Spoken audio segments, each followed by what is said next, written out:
Hi, Professor Horta. I hope you are doing good. This is my summary video for the course, and I'll be reading off a document here to help me keep up with everything we went over the semester. I'll be going over the main themes we studied this semester, the authors we read, and how the theories connect to the ethical and cultural issues we explored. The first module we covered was What Are the Humanities? Enlightenment and Reason. We began the course by discussing what the humanities are and why they matter. We read pieces like Nicholas Kristof, Do Not Dismiss the Humanities, and this showed the importance of humanities in a polarized, tech-driven world. We also went over NYT. I teach the humanities and still don't know what their value is, and even experts debate that the values of humanities shows why the discussion matters. These writers emphasize that humanities help us develop empathy, critical thinking, and a deeper understanding of culture and meaning. We also read Immanuel Kant's What is Enlightenment? And Kant argued that enlightenment is humanity's emergence from self-imposed immaturity, meaning the courage to use one own reason. This set up our semester's focus on how individuals think critically about society, culture, and ethics.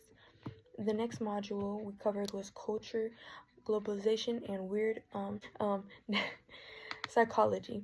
Next, we examined culture and globalization. We looked over Michael Gelfand, and I'm sorry if I mess up some of these names, tight and loose cultures, and she explained that the cultures vary in how strictly they enforce norms.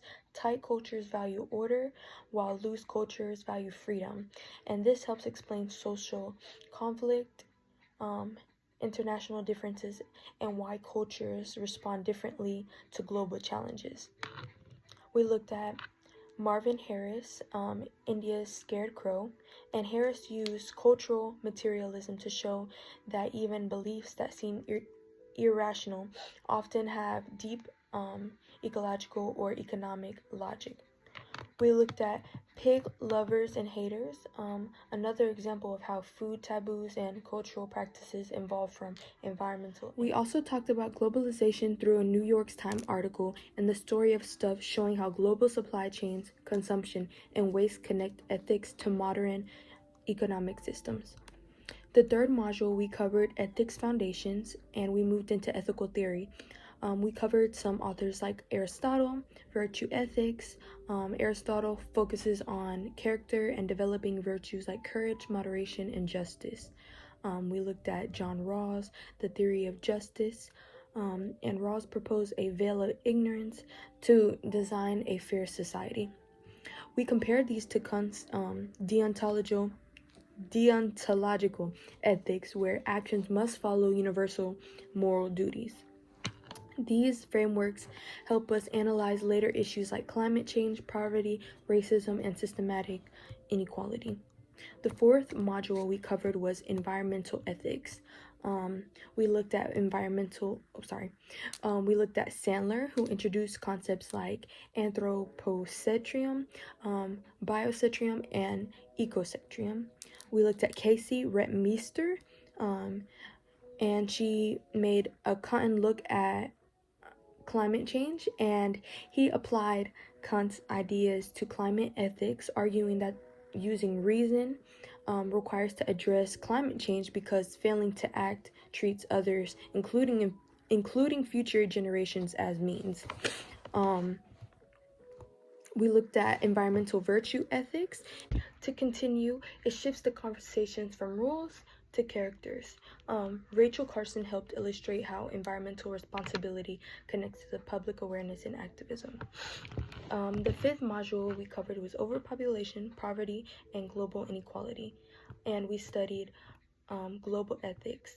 First, we looked at Paul Ehrlich, The Population Bomb Revisited, and he revisited earlier claims about overpopulation and looking at sustainability and resource distribution.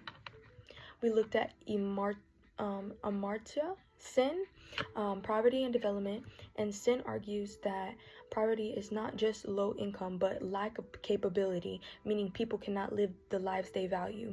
This shifts the focus from charity to expanding freedom and opportunity. The Poverty Lab by Esther Duflo. We looked at experimental and data-driven approaches to reducing global poverty. Paul Piff, Wealth and Morality. His research suggests wealth can decrease empathy and increase unethical behavior, raising questions about inequality and social responsibility. In the next module, we looked over identity, racism, feminist, and ecofeminist physiology. We explored systematic issues around identity, such as health and racism. We looked at a TED Talk that showed how racism produces real biological and health impacts.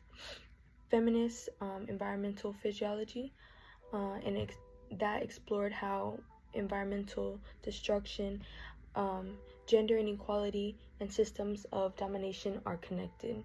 We looked at ecofeminism, that emphasized the parallels between exploitation of the environment and the oppression of women.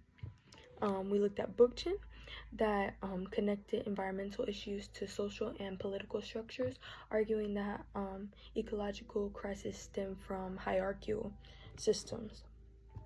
In our 7th module, we looked over systemic solutions, history, and politics. Continuing about Francis Fukuyama, the end of history, we examined critiques of this view and how global events challenge it. We looked at immigration ethics, Obermann, and this addressed responsibilities of rich countries towards migrants, poverty, and global justice. We looked at Slovak, capitalism, poverty, and private property, and he offered a critique of charity and capitalism, arguing that solutions require changing the system itself and not treating symptoms, and not just treating symptoms. We looked at climate change and capitalism through readings and the Nudges material. We explored how economics, behavior, and policy could help address environmental crisis. We looked at deaths of despair and corruption. These topics showed how inequality, failing institutions, addiction, and distrust undermine social well-being. And to conclude, the course showed how humanities help us make sense of complex global issues. And this class connected theory to real life, like climate change, inequality, racism, globalization, and justice. And it showed the humanities are essential for understanding not just what is happening, but what we should do about it. Thank you for listening.